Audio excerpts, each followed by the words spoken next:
Bonjour à tous et bienvenue dans ce nouvel épisode d'Anomia. Je m'appelle Valentin Tonti-Bernard et j'ai décidé de créer ce podcast pour vous permettre de découvrir la vraie vie des avocats. Connaître leur histoire, leurs succès et leurs échecs, savoir qui ils sont et quelles sont leurs missions du quotidien. Avant de vous présenter l'invité du jour, je voulais vous souhaiter mes meilleurs vœux pour l'année 2021. Pour vous, avocats ou futurs avocats, de la réussite dans vos activités, dans vos procès et également dans votre vie personnelle, car ô combien elle est importante.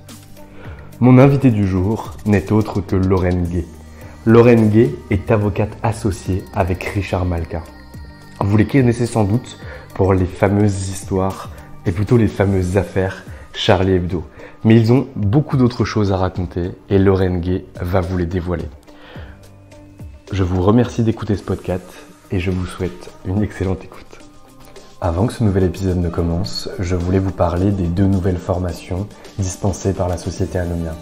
La première, la formation Boost, dédiée aux avocats individuels et aux collaborateurs. Et la deuxième, la formation Business Partner, dédiée aux avocats associés de cabinets d'affaires. Ces deux formations uniques ont pour objectif de vous permettre de développer vos compétences business nécessaires à l'exercice de la profession d'avocat. Elles vous permettront de trouver des méthodes applicables, pratiques et concrètes pour développer au mieux votre activité. Vous pouvez les découvrir sur www.anomia.fr. Eh bien écoutez, bonjour maître Lorraine Gay. Je suis ravi que vous me receviez aujourd'hui dans vos tout nouveaux locaux qui sont d'ailleurs très charmants. Même s'il reste encore 2-3 cartons, ils sont super. Donc vous aviez un petit peu peur, mais je suis très content de vous recevoir. Surtout qu'on a eu énormément de mal à se voir étant donné que vous avez été occupé par un procès dont vous nous parlerez peut-être tout à l'heure. Mais en tout cas, je vous remercie d'avoir trouvé le temps de pouvoir me recevoir. Bonjour maître Gay. Bonjour. Alors aujourd'hui, on est là pour parler de vous. J'aimerais savoir qui vous étiez avant de devenir avocate et pourquoi vous avez choisi de devenir avocate. Qui j'étais avant de devenir avocate? J'étais une jeune fille élevée par des parents hauts fonctionnaires qui s'est dirigée vers le droit un peu pour faire comme ses parents et pour garder une formation un peu généraliste parce que j'avais pas vraiment l'idée de ce que je voulais faire plus tard. J'hésitais avec le journalisme. Et donc je suis allée presque naturellement vers la fac de droit où j'ai poursuivi des études sans aucun obstacle. Et en fait, au fur et à mesure de mes études, la question de devenir avocate, c'était pas posée pour moi, c'était plutôt, je m'orientais plutôt finalement vers la magistrature. Mais au fur et à mesure de l'avancée de mes études, je me suis bien rendu compte que j'avais certaines matières qui me plaisaient et d'autres pas du tout, et que ce qui m'intéressait le plus, c'était plutôt la propriété intellectuelle, la communication et les nouvelles technologies. Et la magistrature suppose de devoir toucher à tout, de devoir aller habiter dans n'importe quelle région française, et moi j'avais furieusement envie de rester parisienne et de faire les matières qui m'intéressaient. Donc j'ai passé le concours d'avocat pour voir ce que ça donnait et je l'ai eu. Et ensuite s'est posé la question de savoir dans quel cabinet j'allais travailler. Et en fait, après plusieurs entretiens, j'ai pas trouvé le cabinet qui me faisait rêver. Donc j'ai fait 1 an de journalisme à Piget pour un hebdomadaire.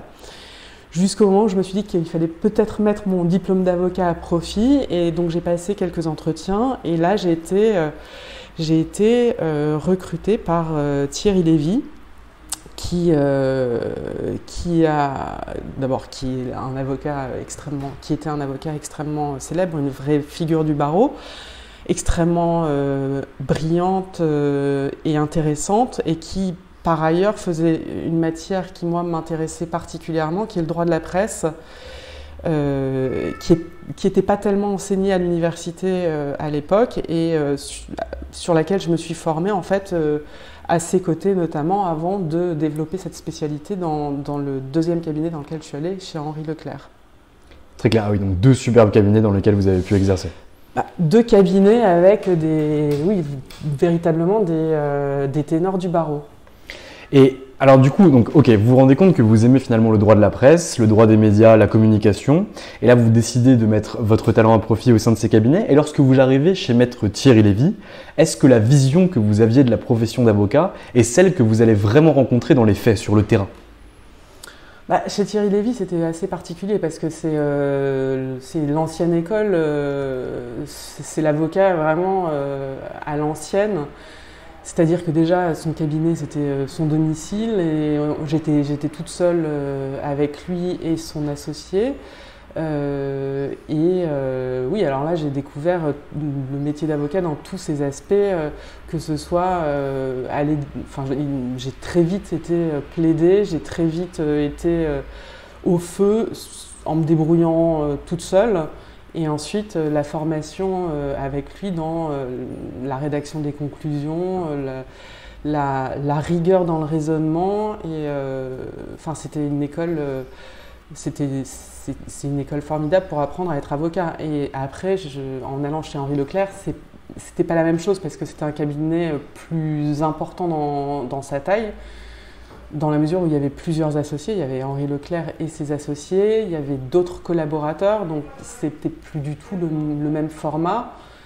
Et c'était plus un cocon où on était plus chouchouté, plus accompagné que chez Thierry Lévy où j'étais un peu toute seule, livrée à moi-même. Il fallait que les résultats suivent. Et alors pourquoi vous faites ce switch-là? Pourquoi vous partez de chez Thierry Lévy, qui est quand même un ponte du barreau, pour aller chez un autre ponte du barreau? Est-ce qu'il y a eu quelque chose qui a déclenché ce changement? Ça correspondait à un choix. J'avais envie de... C'est particulier quand même d'être à trois dans un cabinet. C'est vraiment une petite structure. Moi, j'avais besoin de vivre dans une structure un peu plus étoffée, avec plus de personnes, de m'oxygéner un peu, parce que très vite, 3, ça peut devenir très lourd, très confiné comme ambiance. Très clair. Et donc vous allez chez Henri Leclerc, combien de temps vous y restez? J'y suis restée 7 ans. 7 ans. Et alors, est-ce que vous voyez des phases au sein de ces 7 années où vous allez finalement prendre en compétence, voir votre métier qui va un petit peu changer, passer peut-être de la technique à autre chose, au développement par exemple, ou vraiment voir une autre vision qui va vous permettre vous-même en tant qu'avocate d'évoluer? En fait, chez Henri Leclerc, j'ai travaillé énormément avec Henri d'abord, et avec une autre avocate qui était son associée, qui s'appelle Muriel Brouquet-Canal, et qui se consacraient tous les deux, alors Muriel Brouquet-Canal exclusivement, et Henri quand même en grande partie, au droit de la presse, puisque on défendait à cette époque un grand journal et une grande maison d'édition. Et donc ça a été, ça a été la meilleure des formations possibles, parce que le droit de la presse, c'est une matière très technique. C'est une matière très technique qui a cette particularité de nous permettre de découvrir un nombre de domaines incroyables. C'est-à-dire qu'on peut avoir des dossiers où on va devoir s'intéresser à l'histoire du Rwanda, ou s'intéresser à des histoires de médecins, ou encore... j'ai pas d'exemple là qui me vient tout de suite, mais je fais que ça pourtant toute la journée. Mais ça peut être comme je le fais en ce moment sur des dessins de Charlie Hebdo. Donc je veux dire, on peut s'intéresser à n'importe quel sujet, mais on doit avoir la technique, parce que c'est une matière extrêmement juridique qui obéit à des règles très très particulières, très strictes, qui, si elles ne sont pas respectées, sont sanctionnées par la nullité. Donc c'est une matière très délicate, et donc grâce à eux, en fait, je me suis formée vraiment pour me spécialiser. Alors je dis spécialiser, je n'ai pas la spécialité, j'ai pas passé l'examen pour me spécialiser au barreau, mais vous faites ça toute la journée. Je fais ça toute la journée. Donc maintenant, je peux dire que c'est une matière que je maîtrise assez bien. Et ce que ça m'a permis surtout, c'est de découvrir la 17e chambre et de devenir une habituée de cette chambre, de découvrir des magistrats et de les connaître pour y passer le plus clair de mon temps, en fait. Donc aujourd'hui, la 17e chambre, c'est un peu ma deuxième maison, quoi. Et c'est ça que les années m'ont permis d'acquérir, en fait. Très clair. Donc aujourd'hui, vous n'êtes plus chez Henri Leclerc, vous êtes au sein d'un autre cabinet, de votre cabinet. Est-ce que vous pouvez nous expliquer à partir de quel moment vous vous êtes dit « Ok, j'ai fait 7 ans au sein de ce cabinet d'avocats-là, je dois aller voir ailleurs ». Est-ce que c'est parce que vous avez une opportunité? Est-ce que c'est parce que, comme chez Christophe Bigot par exemple, il existait trop de conflits d'intérêts en interne et donc du coup vous avez dû partir? Qu'est-ce qui a fait que vous êtes parti et que vous avez créé ce cabinet d'avocats avec Richard Malka? Alors en fait, je suis partie du cabinet d'Henri Leclerc pour des raisons très personnelles qui n'ont rien à voir avec eux mais qui tiennent à mon histoire. En réalité, j'ai quitté le cabinet en me disant que je souhaitais arrêter la profession d'avocat. J'avais une vague idée de ce que je voulais faire, mais je me disais qu'il fallait que je réorganise ma vie professionnelle et qu'il était temps de passer à autre chose. Bah, c'est un peu comme, je veux dire, aujourd'hui, tout le monde se lâche. Bien sûr. Et moi, c'était il y a 10 ans. Et puis en fait, Richard Malka, que je connaissais très bien, que je connais en fait depuis que j'ai commencé à exercer, m'a demandé de l'épauler pendant 3 mois parce que sa collaboratrice de l'époque allait avoir un enfant et donc pendant 3 mois il allait être seul et avait besoin de quelqu'un qui l'aide à mi-temps. Donc comme j'avais pour l'instant, j'avais rien prévu au moment où il m'a posé cette question, je lui ai dit pourquoi pas. Et puis ce sont que des dossiers de presse, donc j'ai pas de problème avec ça, je sais faire, j'aime bien, ça va être marrant pendant 3 mois encore. Et puis les 3 mois sont passés, il y avait énormément de dossiers, donc il m'a demandé si je pouvais rester. À mi-temps, voilà, l'engrenage à mi-temps, puis à 3/4 temps, parce que j'avais moi-même une petite fille, et puis finalement à temps complet, jusqu'à ce qu'en fait on décide de s'associer. Alors on devait s'associer en janvier 2015, et il se trouve qu'en janvier 2015, les attentats ont un peu ont bouleversé le pays, mais aussi notre paysage à tous les deux, et donc l'association a été reportée d'1 année, et donc on est associés depuis 2016 et ça fera donc 5 ans en janvier prochain. Lorsque vous avez voulu réorganiser votre vie professionnelle, comme vous le dites, est-ce que c'était parce que au sein de la profession d'avocat, ou en tout cas au sein du métier de l'avocat, des choses vous dérangeaient et vous vouliez aller chercher quelque chose ailleurs? J'avais l'impression d'avoir fait le tour du sujet. Et j'avais envie de nouveaux horizons. Je me disais que j'avais peut-être pas forcément, comme je le disais tout à l'heure, je suis devenue avocat sans que ça corresponde à une véritable passion ni à un véritable choix initial. Et donc je me disais qu'il était peut-être temps que je m'écoute un peu plus et que je fasse autre chose, mais j'avais pas d'idée précise. J'avais une vague idée de ce que je voulais faire, qui était plutôt quelque chose de créatif. Et voilà, je me suis dit, pourquoi pas essayer? Très clair. Voilà. Et donc du coup, vous rejoignez Richard Malka et vous allez travailler sur les procès. Alors je ne connais pas bien l'histoire du cabinet, en tout cas je connais ce que le commun des mortels connaissent de votre cabinet d'avocat, qui est la défense déjà au niveau du droit de la presse et au niveau de la communication que peut faire Charlie Hebdo. Puis derrière, nécessairement, vous allez devoir rentrer au sein des tristes affaires qui vont se passer. Est-ce que vous voulez un petit peu nous en parler ou pas du tout? Non, je peux en parler. C'est assez... En fait, c'est assez étrange de voir l'évolution en 10 années parce qu'à l'origine, Charlie Hebdo, on défendait ce journal devant la 17e chambre à l'occasion de procès de presse et donc de procès en diffamation, de procès en injure, ce qui est la base de mon métier et de mon exercice. Et en fait, au fur et à mesure des années, après le procès des caricatures, après la publication des caricatures et le procès des caricatures, on a vu les choses lentement changer. Il y a eu d'abord les questions de protection du journal et ensuite il y a eu l'incendie du journal en 2011 où on a compris que véritablement Charlie était devenu une cible, et puis au fur et à mesure des années, les menaces. Et en fait, aujourd'hui, c'est ce qui est très triste, c'est que, alors en dehors du procès des attentats qui nous a occupés pendant 3 mois avec Richard Malka, mon quotidien aujourd'hui pour Charlie Hebdo, c'est plus d'aller plaider les diffamations ou les injures, encore que ça m'arrive encore quelques fois. Même si c'est devenu un journal un peu intouchable, mais aujourd'hui mon quotidien pour Charlie Hebdo, c'est d'aller plaider des menaces de mort ou des apologies d'actes terroristes à travers toute la France. C'est-à-dire que quand une paraît et ne plaît pas à des gens qui sont tranquillement installés dans leur canapé sur leur smartphone ou leur tablette, alors même qu'ils n'ont jamais lu Charlie Hebdo, ils se trouvent confrontés à la une et ils vont sur Facebook, Instagram, balancer des messages illégaux. Enfin voilà, puisque en gros on leur dit il faut que les frères Kouachi finissent le travail, ce genre de choses. Et donc systématiquement, et c'est ce qu'a expliqué un des membres de Charlie Hebdo pendant le procès, ils vont déposer des plaintes. Le parquet fait une enquête et puis quelques-uns sont identifiés et renvoyés devant des tribunaux et poursuivis et condamnés. Donc aujourd'hui, c'est ça, moi, mon quotidien pour Charlie Hebdo, et c'est pas celui que j'ai connu il y a 10 ans.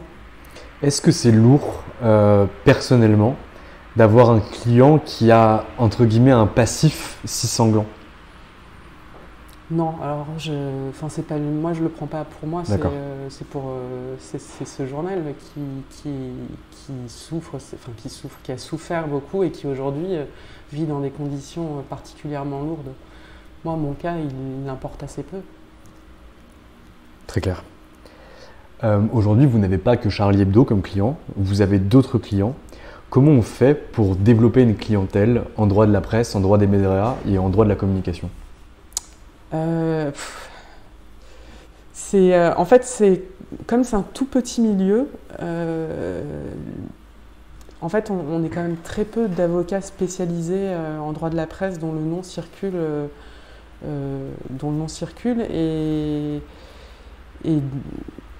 et en fait, je ne peux pas vous dire, c'est compliqué d'expliquer comment ça se passe, mais en fait, on vient nous voir parce qu'on a cette compétence et cette compétence qui est connue et reconnue. Donc voilà. Mais après, bon, moi, il y a aussi, il se trouve que des clients avec qui j'avais travaillé quand j'étais chez Henri Leclerc sont revenus me voir aujourd'hui. Notamment, je pense à une maison d'édition et je suis hyper contente, mais est-ce que c'est le fruit du hasard ou est-ce que c'est parce que il y a plusieurs années, voilà, le travail que j'avais effectué leur convenait, je ne pourrais pas vous dire. Je pense qu'il n'y a pas de hasard là-dedans. Après, je ne les connais pas, je ne connais pas la maison d'édition, mais si vous avez travaillé pour eux il y a quelques années et qu'ils reviennent vous voir, je pense que le hasard est quand même à proscrire de ce genre de choses. Peut-être que je me trompe. Et du coup, ok, vous avez structuré un cabinet d'avocats où aujourd'hui vous êtes 2 associés. Quels sont vos objectifs en termes personnels et professionnels pour le cabinet ou pour vous en tant qu'avocate? En termes professionnels, alors là on vient d'emménager dans de nouveaux locaux, donc après moi 10 ans passés avec Richard dans les précédents et lui 20 années, donc on a l'impression, en fait c'est un peu étrange parce que le procès des attentats de 2015, donc on attendait depuis 5 ans et demi, qui devait avoir lieu en fait en mai et se finir en juillet, a été reporté. Et puis avec la situation de pandémie actuelle, on a fait l'objet d'une suspension. Et bref, il s'est fini juste la semaine dernière. Et donc, de manière tout à fait concomitante, en fait, on a déménagé. Donc, ça fait vraiment comme la fin d'une période et le début d'autre chose. Donc, professionnellement, avec Richard, on se dit qu'en 2021, c'est un nouveau chapitre à écrire. On compte toujours exercer dans le domaine qui est le nôtre. C'est vrai que c'est un peu compliqué d'imaginer quelle va être la suite avec la situation actuelle, parce que c'est une situation particulière et inédite, mais enfin, je sais pas, j'ai confiance en lui, j'ai confiance en moi, j'ai confiance en nous, donc je pense qu'on va y arriver. Surtout qu'en plus, le secteur d'activité en ce moment, qui est la presse et l'édition, souffre énormément du fait de la crise.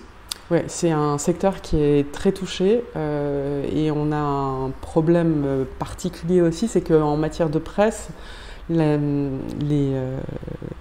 y a un certain engorgement parce que la 17e chambre, alors c'est vrai que certaines affaires de presse sont jugées dans les tribunaux français, mais la chambre principale, c'est la 17e chambre. Et c'est encore un des lieux juridictionnels où l'on parle, où on laisse à l'avocat le temps de s'exprimer. Et en conséquence, c'est une juridiction qui est extrêmement engorgée, où les délais d'audiencement sont très très longs. Et donc aujourd'hui, une affaire de presse met à peu près 1 an et demi, 2 ans à être jugée, ce qui est énorme. Donc c'est vrai que ça aide pas non plus, ça aide pas.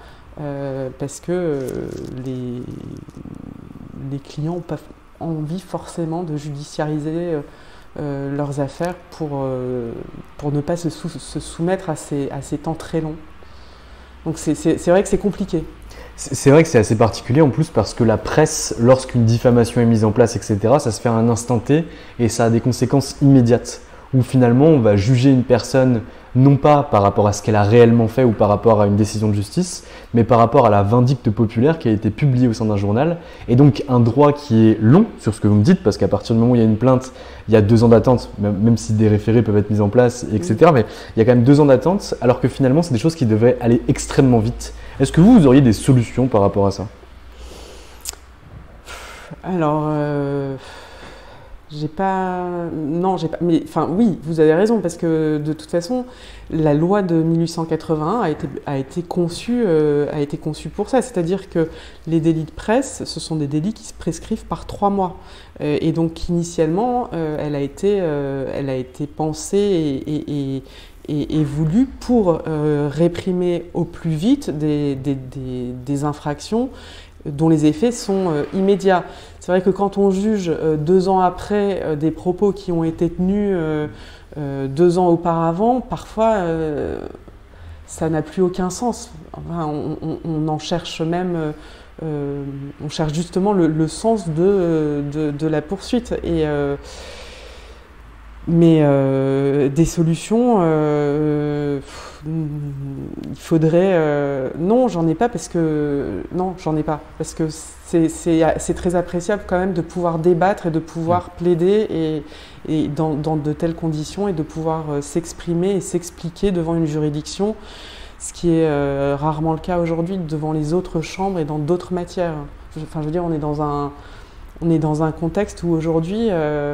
Et encore plus avec le confinement et la crise sanitaire, on vous demande de déposer des dossiers sans plaider. Donc je veux dire, aujourd'hui, le rôle de l'avocat, il devient quasiment inexistant. Et donc d'avoir cette possibilité encore de plaider et de réfléchir avec des magistrats, c'est quelque chose de fantastique. Donc là, non, j'ai pas de solution magique, malheureusement, pour remédier à cet engorgement. Et j'ai discuté avec un avocat, alors lui qui fait du droit pénal des affaires, qui s'appelle Rémi Laurin, qui est chez Darrois. Je discutais avec lui et lui me disait qu'il y avait quelque chose qui l'énervait au plus haut point. C'était qu'on laisse la possibilité à la presse, même si après, 2 ans après, ils pouvaient être condamnés, d'écrire des pamphlets sur des gens qui étaient présumés innocents et du coup de les condamner au regard de la société, mais derrière finalement qu'ils n'aient pas le droit à autant de caractère pour se défendre ou lorsque le jugement de non-condamnation est prononcé que ce qui a été fait lorsqu'on les a accusés. Qu'est-ce que vous pensez de ça ? Oui, aujourd'hui, on est un peu jugé avant d'être jugé par l'opinion publique et par le tribunal médiatique avant d'être jugé par une juridiction. Après, il existe des moyens juridiques de faire valoir son point de vue. Enfin, je veux dire, un droit de réponse, ça existe toujours. Okay. C'est une solution légale pour rétablir son honneur dans un temps très court, puisque là encore c'est encadré dans un délai de 3 mois. Donc il y a cette possibilité. Alors après, ça vaut pour la presse écrite, mais ça vaut aussi pour la presse audiovisuelle. Le vrai fléau aujourd'hui, c'est les réseaux sociaux. Bien sûr. Pour lesquels il est extrêmement compliqué d'intervenir. Et j'entendais encore aujourd'hui toute la polémique liée à l'élection de Miss France et de sa dauphine. Je veux dire, Twitter aujourd'hui est une zone de non-droit incroyable. C'est-à-dire que c'est le réseau social où on peut tout dire sans aucune sanction, sans aucune censure. Et même nous, en tant qu'avocats, lorsqu'on veut faire valoir un point de vue juridique, mais ils s'en fichent totalement. On n'obtient à peu près jamais gain de cause auprès de Twitter directement. Il faut passer devant un tribunal et encore. Et ils le font en plus en tout anonymisé. Enfin, oui, voilà, en plus. Ouais. Oui, parce que les propos sur ce dont vous parlez là, c'était donc du coup sur le papa de Miss Provence, c'est ça ? Provence, je crois, ouais. Qui avait un père israélien. J'ai pas trop suivi l'élection, mais j'ai vu passer. Ça. Ouais, moi j'ai vu le lendemain aussi, j'ai vu les tweets. C'est une honte. Enfin, c'est très honnêtement une honte. Ah mais c'est monstrueux. C'est monstrueux, mais les réseaux sociaux aujourd'hui permettent ce genre de monstruosité et Twitter plus que les autres et les laisse passer sans rien censurer. Facebook et Instagram, on a parfois, sans passer par un juge, on peut avoir gain de cause. Moi, ça m'est déjà arrivé, notamment pour des questions de contrefaçon ou de propos dégradants. Mais Twitter, c'est une catastrophe. On est d'accord. Aujourd'hui, il existe quelques pénalistes, quelques avocats qui sont spécialisés aussi en droit de la presse et en droit des médias. Je citais tout à l'heure le cabinet Bigot. Il y en existe également d'autres. Comment vous réussissez à vous positionner à l'intérieur de ce marché-là ? Parce que j'ai cru comprendre que c'était finalement un très petit marché où il y avait des conflits d'intérêts qui naissaient extrêmement rapidement au sein de vos clientèles. Oui, alors Christophe Bigot et ses deux associés Virginie Ténière et Émilie Sudre, je les connais très bien. Enfin, on est très proches parce qu'on a beau être peu nombreux, on en est et concurrents entre guillemets, on demeure pas moins. Pour moi, je suis très proche d'eux. En fait,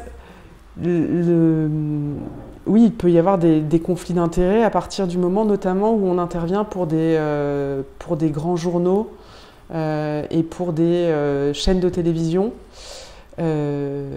parce que on ne peut pas défendre à la fois la chaîne de télévision et la société de production ou la chaîne de télévision et la personne qui va par exemple se voir dans un reportage. Une fois qu'on travaille pour une chaîne de télévision, on est lié et il est très difficile de poursuivre. On ne peut pas poursuivre un reportage diffusé par cette même chaîne. Et alors quand c'est France Télévisions, ça veut dire que ça inclut France 2, France 3 et France 5. Donc c'est extrêmement compliqué.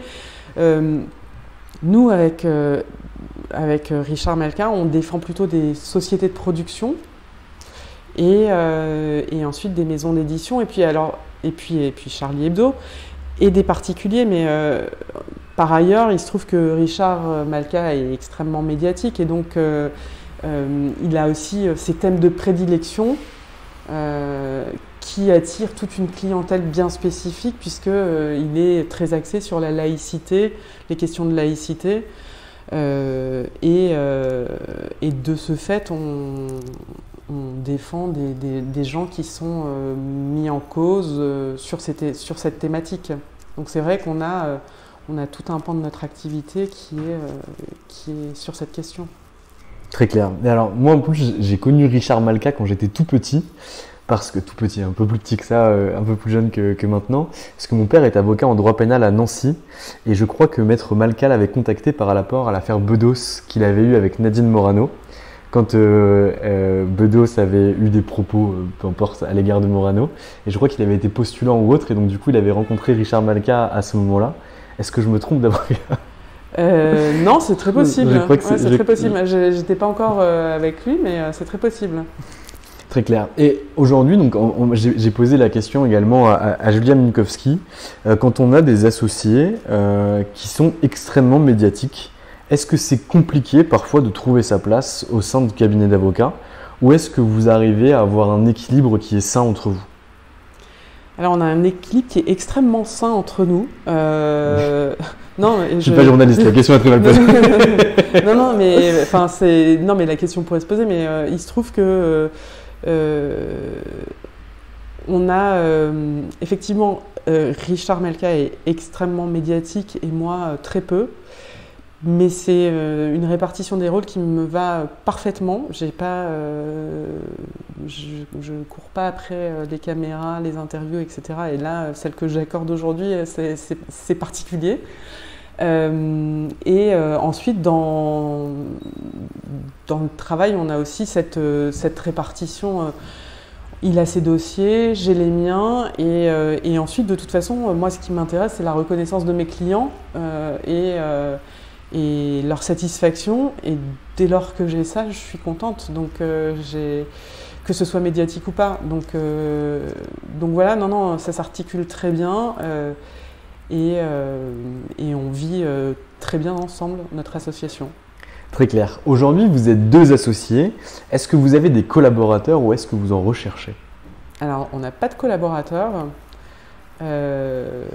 Et donc j'ai une charge de travail assez conséquente. Est-ce qu'on en recherche? Alors pour être même tout à fait complète, en fait, on a une stagiaire pendant 1 an qui est déjà qui est pas avocate, mais qui a passé l'école et en fait qui va partir faire 1 an d'études aux États-Unis avant de devenir avocate. Mais ça a été reculé à cause de la Covid, etc. Donc elle est avec nous pour 1 an. Il n'est pas exclu qu'à l'issue de ces 1 an qu'elle va passer avec nous, on cherche quelqu'un. Très clair. Donc on propose une offre chez Anomia dans 1 an. Oui, peut-être. Super. Ok. Au niveau de la rentabilité de votre cabinet d'avocat, vous n'êtes pas obligé d'en parler. Certains avocats acceptent de le faire, d'autres pas. C'est quoi votre chiffre d'affaires si vous deviez me donner une fourchette? Et est-ce que c'est un objectif pour vous? Je sais qu'il y a beaucoup d'avocats, notamment en droit pénal d'ailleurs, qui font leur métier, où ils donnent beaucoup de plaisir au métier, ils apportent très peu de place à la rentabilité. D'autres avocats accordent une énorme place à la rentabilité et un peu moins au plaisir. Vous vous qualifieriez de quelle façon? Quel est votre équilibre par rapport à ça? Alors le chiffre d'affaires, pour tout vous dire, je ne sais pas du tout. Non, je ne pourrais pas vous dire. Très clair. J'ai pas de chiffre en tête. Non, nous, avec Richard, on veut faire notre métier pour y trouver du plaisir.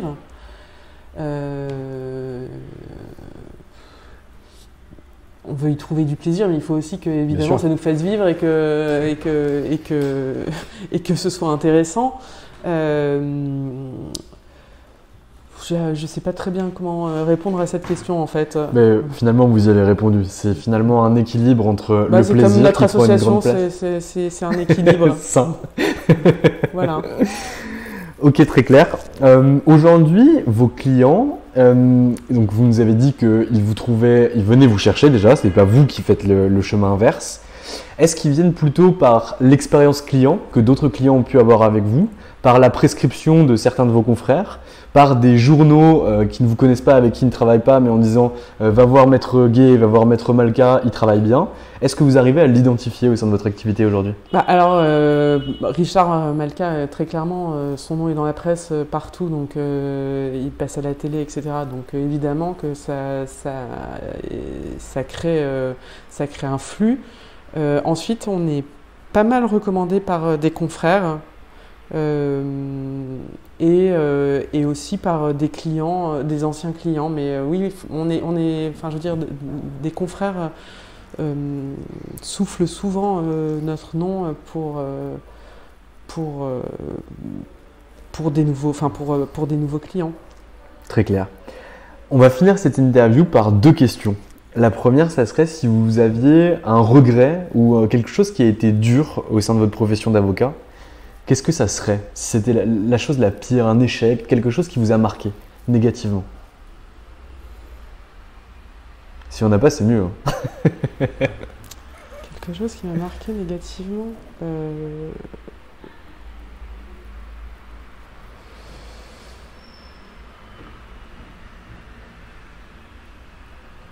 Ce qui me marque négativement, c'est justement, des échecs, il y en a eu forcément. Enfin, je veux dire, des affaires qu'on a perdues, auxquelles on tenait beaucoup, auxquelles on croyait, et il y en a eu. Moi, ce qui me peine beaucoup, c'est justement ce rôle qui s'amenuise, enfin, qui se réduit de l'avocat. Que je constate, et qui a surtout été amplifié là, notamment pendant la crise. Je trouve que c'est dommage. Après, du coup, ça nous incite à nous renouveler, à développer pas mal une activité de conseil, ce que je fais beaucoup aussi. Mais c'est vrai que je trouve ça très triste, en fait. Le fait que on perd cette place et rien n'est fait pour l'améliorer. Je veux dire, les lois, les procédures nous laissent de moins en moins de liberté et de place et ont vocation à faire disparaître l'avocat, en fait. Ouais. Et quelque chose qui vous marque de façon positive, un succès, un moment de joie au sein de votre profession, qui vous fait aimer cette profession? Des moments comme la plaidoirie de mon associé au moment là, il y a quelques jours, pour le procès des attentats de Charlie Hebdo. Quand j'entends cette parole, et bon, c'est mon associé, il se trouve que c'est mon associé, et tant mieux, mais je trouve que ça nous élève et qu'on est là aussi pour ça, pour porter des valeurs et les réaffirmer dans l'enceinte judiciaire et au-delà de l'enceinte judiciaire, en l'occurrence, dans la société. Et je trouve ça fondamental. Très clair. Maître Guy, on va s'arrêter sur ces mots, car je trouve que ceux-ci sont extrêmement beaux et sont très importants. Je vous remercie de m'avoir accordé cette interview. Je vous souhaite tout le meilleur, un bon emménagement dans vos nouveaux locaux, et surtout que 2021 soit le renouveau que vous espérez. Merci beaucoup. Bon. Et voilà, c'est fini pour aujourd'hui. J'espère que cet épisode vous a plu. Pour découvrir tous les contenus qu'Anomia propose, vous pouvez vous rendre sur www.anomia.fr. Vous y trouverez des vidéos, des podcasts, des articles et également nos propositions de formation et d'accompagnement dédiées aux avocats, dédiées au business des avocats. Je vous souhaite une excellente journée et n'hésitez surtout pas à nous contacter. À bientôt.